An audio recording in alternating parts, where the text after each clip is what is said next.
Yeah, it's frustrating when you don't play. I think obviously going in, I'd hope to have played more after the winter, but it wasn't to be. The lads that played did well, and it was hard for me to force myself in.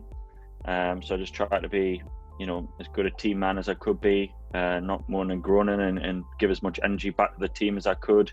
You never want to be left out or the easy drop, I guess.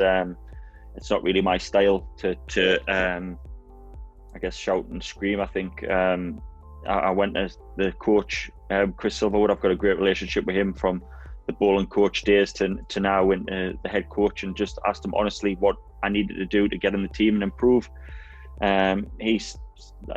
Sometimes you don't get the answer you're always looking for, but he said he was happy just I didn't get selected. I think once you know you're not in the team, initially you're disappointed, but from my point of view, you're very lucky to still be in a squad playing for England, and I still feel very lucky to be selected. So I try and give as much energy back as I can to the team. I think that's important. When you're not playing, you try and help the lads that are in the team. Like you guys, I'm a fan of the England cricket team. I want England to win. So when you're not in the team, yes, you're disappointed for yourself, but you quickly switch in to try and give as much back as you can. Without a doubt. It's always good when you play for England. Don't get us wrong, but there's an extra incentive when you play Australia, when you play your biggest rivals. They're desperate to beat you. You're desperate to beat them.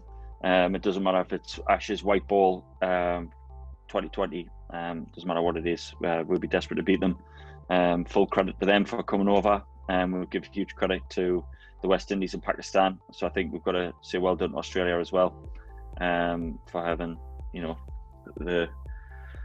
the time and the effort to come across here in uncertain times. But look, when they're here, they'll not be just here to make up the numbers. They'll be doing everything they can. I've already seen at the Jays, they've had a couple of sort of practice games, I think, with each other, inter-squad games.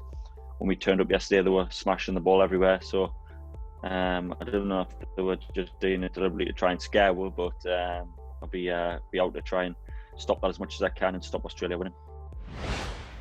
That example you've just given, everyone still talks about how rapid he was bowling in that one-day series, and then you carry that over to the test matches.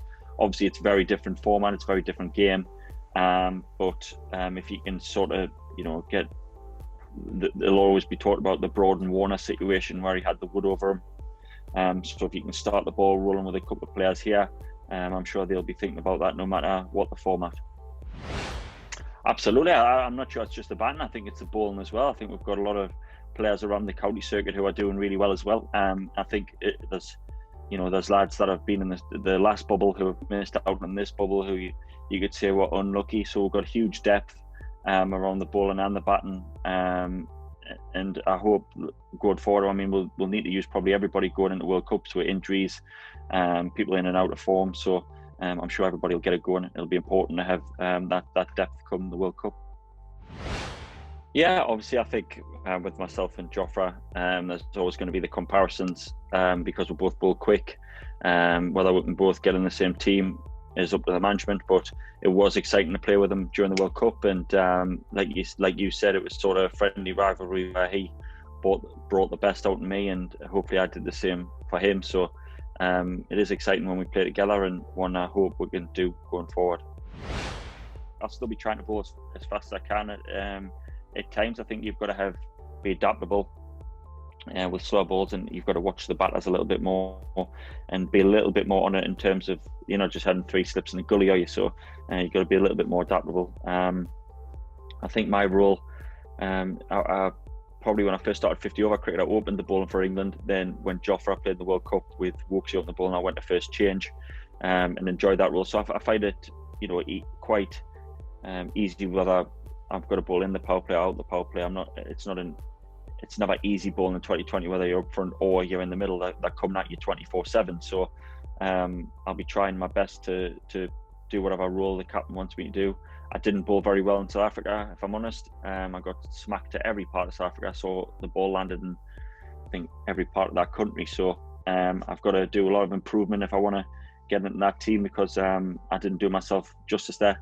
I actually didn't prepare well, if I'm honest. I came off the back of the test tour where I did well. I went home for a week and didn't do very much.